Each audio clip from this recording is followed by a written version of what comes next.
The front, I'll get you to start a little bit. I've got some Faba plants up here I'll kind of hold up, but maybe tell us a little bit about what's going on with you and yeah, Fabas.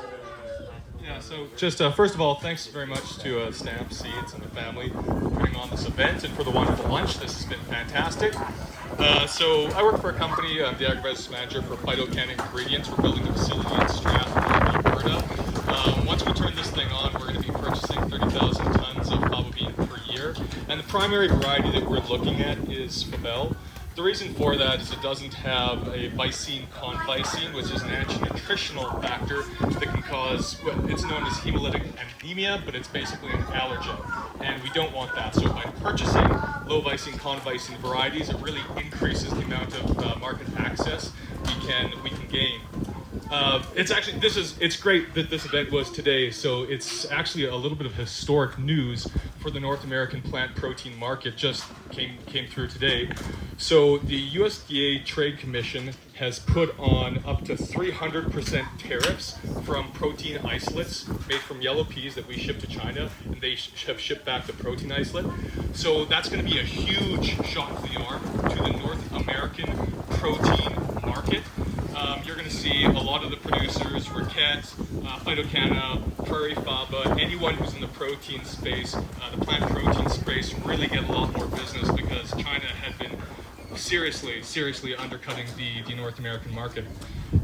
So yeah, Phytokana, we're kind of in the place. We're 2.5 years old now. I've been with the company for just about that long. We are going to be finishing our Series C October, November this year. That's about $38 million raise to finish construction of our facility, to start build and to finish construction of our facility. Up to this point, we've raised about $15 million, and a lot of that has actually been looking at which varieties are going to suit our customers the best. And we found very much that Fabelle has amazing functional sensory. That's kind of like how it works in ingredients, how it tastes and smells to consumers. So we think that Fabelle and the low lysine, conlysine types like Novato are very interesting. Anyway, so we'll be looking to do contracting for 2025 crop this fall on the back of our Series C raise. If you're interested in talking to me about fava beans, I'd love to have a chat. So again, we're located in Strathmore, Alberta, and I think we will be the demand center in Alberta for what has been just, I want to say almost a nascent crop for years. There's been a lot of awesome agronomy work done on it, but we haven't really got too much past that 120,000 tons produced in Canada ever before. So yeah, any questions on that? Haley's going to come up as well. Wonderful fava bean company from Manitoba, but any questions, conversations on fava bean? Are you guys go yet, or still? Yeah. So we basically the Series C. We're working with some marketing companies, and we've actually been ratcheting up successive sales volumes to a few different companies. So recently, we just had an order for 100 tons from a company, and that's a good thing. Ultimately, we think that company could be a strategic investor in our facility, but that will be coming at the end of October, November, we think. So based off October, November timeframe, if we're contracting, that means we've been successful in our Series C, and if not, it's going to be a little bit longer. But the build cycle will be about 12 months, so if everything goes swimmingly, we'll be open for business in December of 2025. December of 25, so a year and a bit. Yeah. Okay. Yeah, the fava bean thing's fun. We got a bunch of seed in the ground for you to contract, so I'm hoping all goes well for you guys. It's a great crop to grow, but the markets have been a little bit hit and miss and challenging at times. But I mean, irrigation, Southern Alberta, I know a lot of buyers have told me that fava beans that come off irrigation seem to have less lygus bug damage because that water's pushing them out, and that's without an insecticide. And then typically an irrigated grower is laying down a fungicide, so I think that helps to prevent, and this variety is very good as well for disease, but I think that's make those beans more even and act similarly to each other in each of these people's plants. So You go and then we can talk. Okay. So Haley, I've known Haley for a number of years. I was on the Pulse Canada board with Haley, and just a really interesting story about what they've done. And so maybe just tell them what you guys do and where you're at. Thanks so much, Greg, and everyone for having us out today. I'm here with my husband, Cale Jeffries, and my son, Owen. I'm sorry he's being a little bit of a troublemaker. He hasn't had his nap today. So my partner, Kale, is a 5th generation farmer out in Glenboro, Manitoba, and he also owns a seed business.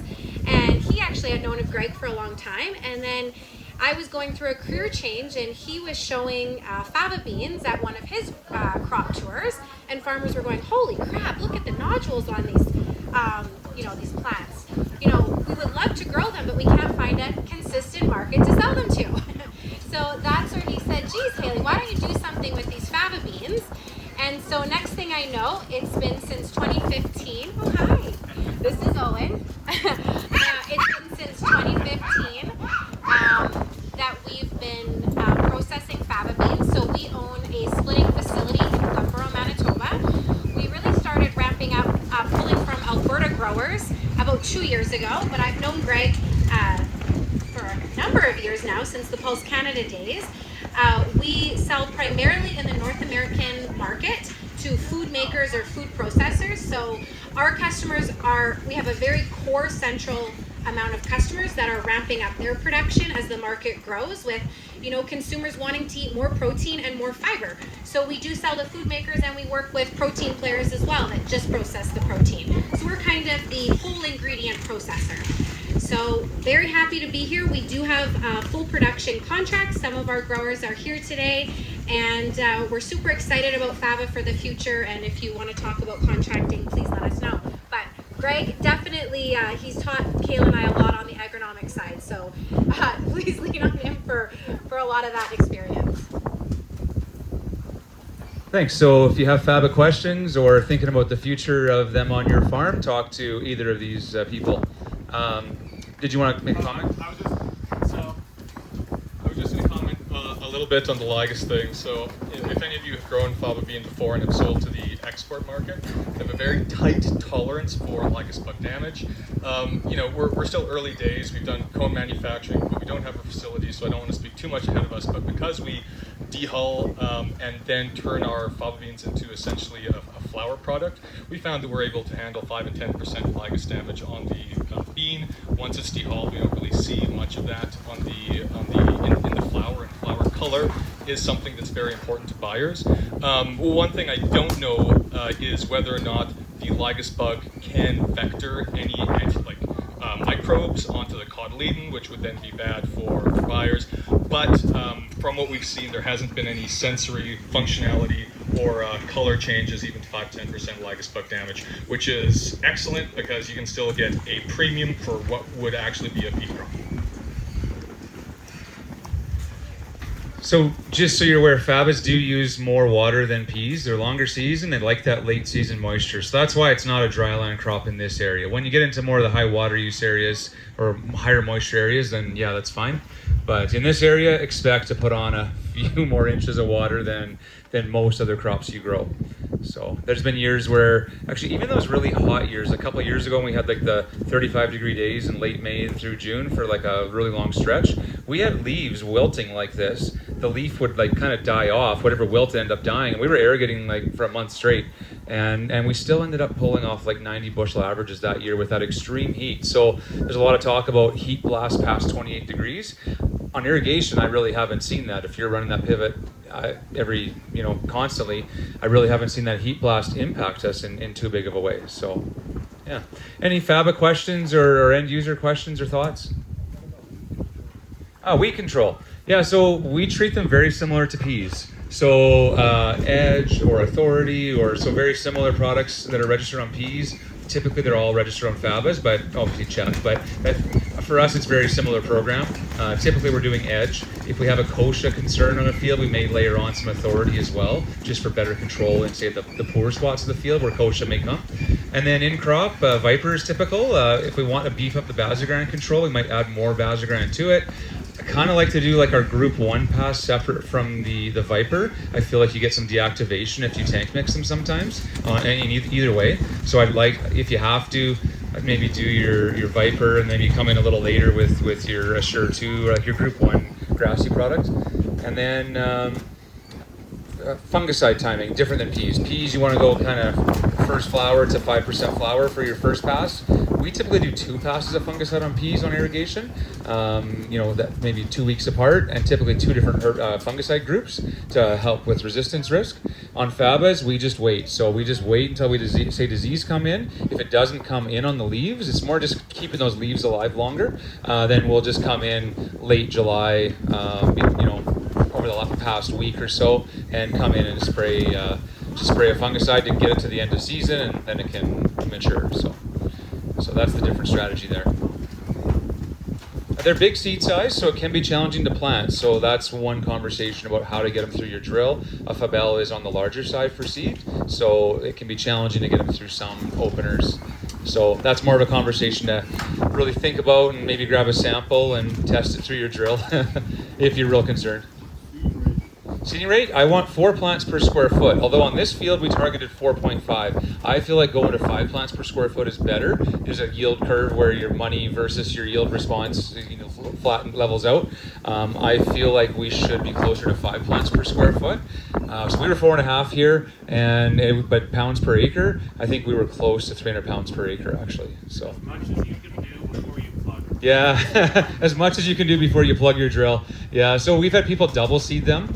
We've gone with 2 meter out of 2 tanks at one time. The challenge with that is you don't know if seed flow has stopped because your one might be plugged, but the other one's not. So that's a challenge. So, but on our deer tanks, Nathan got some big orange rollers, and he's able to put all the seed down out of one pass in a disc drill system without too many plugs. But Paul Huvenar's back there's using a 455 box drill. You could open the opener wider. So most drills can work, but paired row openers, no, not for Fabelle at least, or some of the bigger ones. Some will put them down the fertilizer chute, and yeah. There's also a resource by the Prairie Agricultural Machinery Institute, PAMI. They released a white paper on Faba bean seeding for an air seeder in 2017. It's an excellent resource about just how to seed Faba bean successfully. Expect a few plugs no matter what you're doing. So just plan every pass you got something to unplug. So as long as you know that, the light's at the end of the tunnel from seeding. Seeding them is the hardest part. So yeah. Nitrogen boost the year after. So Faba beans will fix maybe 30% more N than peas. They fix nitrogen through their whole life. So they're fixing N right now, whereas a pea is already cannibalizing that N from its nodules or the soil.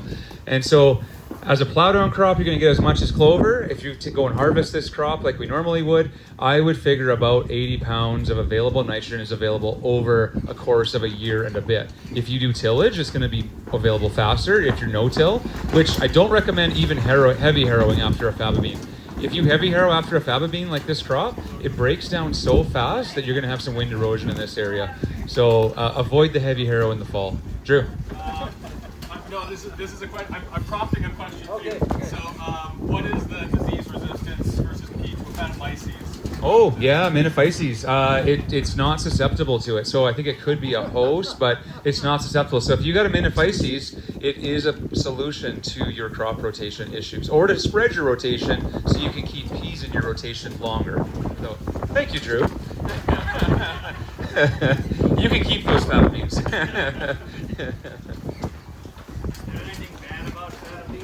The market's bad. Is there anything bad about Faba beans?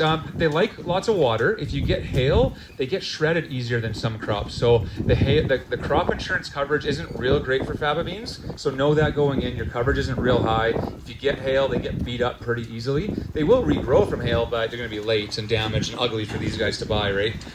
So maybe it's a feed product in that case. And then, yeah. On the insurance piece, we've actually been in conversations with AFSC about how we can have a food grade Faba bean price as well, because we see that as a piece of friction in getting growers to move from other pulses into Faba bean. Working with AFSC, it's a very slow moving machine, and they want a lot of market data. But we're working on that, and we do want to be able to get that covered up to a food grade Faba bean price. Sorry. And I'm planning to talk to Global Ag Risk Solutions as well. They might have some alternatives for pricing or providing you with higher coverage for Faba bean. Yeah, and I guess one other challenge is the market. You got to have a buyer lined up. If you're growing just for feed, I mean that's simple enough. But then the premium is often not there for them. And then harvest timing. Peas are pretty early in your whole harvest program. The Fabas are going to be later, as you can see here. So you kind of have to deal with that crop amongst your wheats and canolas and things, and putting concaves in your combine and a little bit of fooling around. So yeah, that's one negative. Any other Faba questions? Okay. After this, so Faba acres are not big. I mean, there's only like 50,000 acres grown in Alberta this year. So hopefully people like Haley's company in Manitoba, which buy out of this area, Drew's company, hopefully they can spur some demand, because the crop's an amazing crop. It's just we got to connect the dots on the end use. In the past, it was always Egypt, but Egypt would be buying a lot and they'd buy a lot less. And then Australia, we're small players. Like Australia grows tons, Europe grows lots. So we were just small fish in a market where Egypt was the dominant buyer, and it was just kind of chaos. It's tough to do business there, I'm told. So yeah, that's that.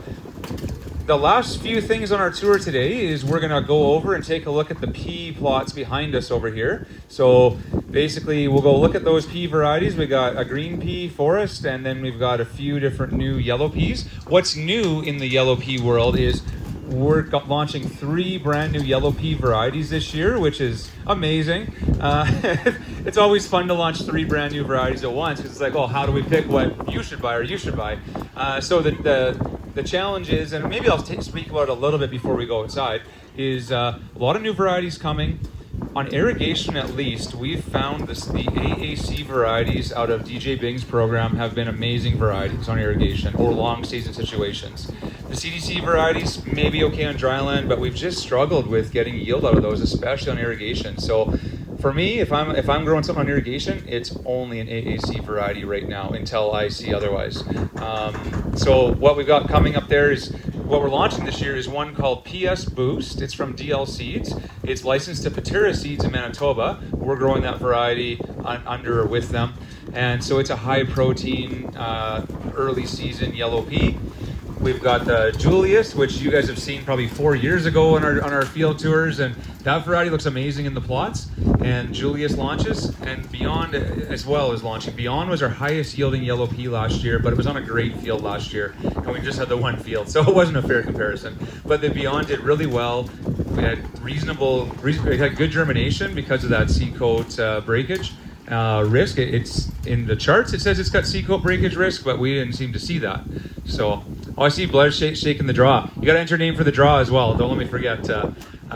Has everyone entered, or does a few more people need to enter the draw? Who else wants to enter? Okay, so we'll enter, and then we'll draw as we come as we come back. Or maybe get your name in there right now if you're going to enter the draw, and then we'll draw right now before we do the pea plots. And then, so Julius and Beyond and PS Boost are the 3 new pea varieties, along with the Forest, which is the green pea that we've got going on again this year. So, and if anyone else wants to enter